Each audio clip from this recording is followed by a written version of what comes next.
ఈవిడ దగ్గర ఉంది కాబట్టి ఈవిడ ఆ డేటా తీసుకొని అందరికీ దాంట్లో ఉన్న అమ్మాయిలందరికీ పంపించి బ్లాక్మెయిల్ చేయాలి. అన్నిటికంటే చాలా ఇంపార్టెంట్, ఎప్పుడైతే ఈ హార్డ్ డిస్క్ బయటికి పోలీస్ చేతులకి వెళ్ళిందో, పోలీసులు మీడియాకి ఎవరికి ఇవ్వరు కదా, అయినా కూడా దాంట్లో అది ఉంది ఇది ఉంది అని చెప్పి ఒక 5-6 మంది ఛానల్స్ వాళ్ళు వాళ్ళకి నిజంగా హార్డ్ డిస్క్ వాళ్ళ దగ్గర నుంచి చూసేసినట్టు దాంట్లో 800 మంది అమ్మాయిలు ఒకడు అంటాడు, 300 మంది ఒకడు అంటాడు, 200 మంది ఒకటి తోచినట్టు వాడు వేసుకున్నాడు.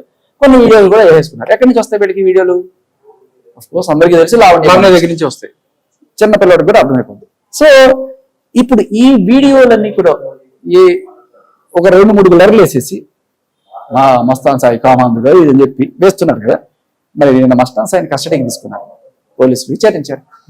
విచారించిన తర్వాత కూడా వీళ్ళు అంటే సార్ విచారణలో ఏం తెలియంది అన్న ఎస్ఐ గారిను ఎవరినైనా అడిగి తెలుసుకోవడం కదా కాదు, విచారణ అయిపోయింది ఇక ఇష్టం రాసేసుకుంటారు. నర్సింగ్ విచారించిన రిపోర్ట్ ఎవడన్నా చదివాడా, కనీసం అడిగారా?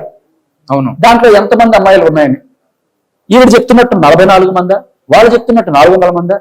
ఇంకొకరు చెప్తున్నట్టు పోలీసు వాళ్ళు ఐడెంటిఫై చేసి అక్కడ రాసినది 6 మంది. 6 మంది అమ్మాయిలు, 6 మంది అమ్మాయిలు. ఇప్పటి నుంచి కాదు, 2015 నుంచో 16 నుంచో వాళ్ళు తనకున్న రిలేషన్స్ లో ఉన్న వాళ్ళ, అందులో ఒకటి లావణ్య పోతే ఎంతమంది? 5. ఇంకొకటి వాళ్ళ ఆవిడ పోతే ఎంతమంది? 4.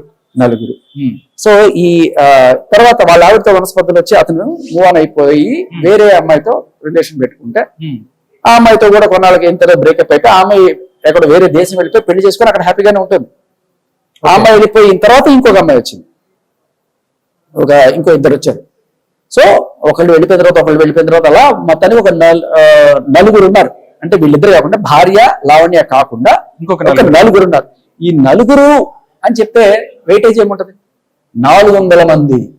800 చెప్పేది తప్పైతే మీరు ఆ కస్టడీ రిపోర్ట్ దమ్ముంటే ఎవడన్నా వెళ్ళి చూడండి.